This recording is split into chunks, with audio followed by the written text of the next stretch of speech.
Le mouvement Black Lives Matter ravive les blessures ouvertes de la colonisation. C'est aussi le cas en Belgique, où le roi a exprimé des regrets la semaine dernière.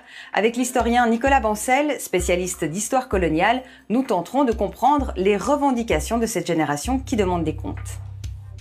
En Belgique, le mouvement Black Lives Matter a ravivé des blessures non refermées de la colonisation. 60 ans après l'indépendance de ce qui est aujourd'hui la République démocratique du Congo, le roi des Belges a présenté des regrets pour les actes de souffrance commis au Congo. Mais ce n'est que le premier pas d'un processus qui s'annonce plus long.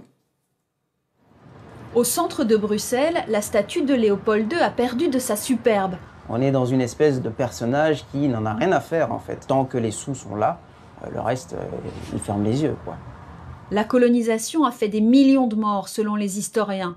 Caoutchouc, ivoire, les Belges ont pillé les ressources de ce pays grand comme 80 fois le leur. Pour notre guide et le collectif qu'il représente, les graffitis sur la statue ont donc un sens.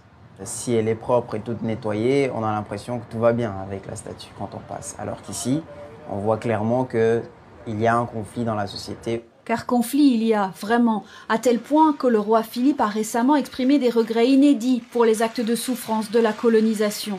Le Congo reste un sujet émotionnel, chaque Belge ou presque a son histoire, les regrets ont été diversement appréciés.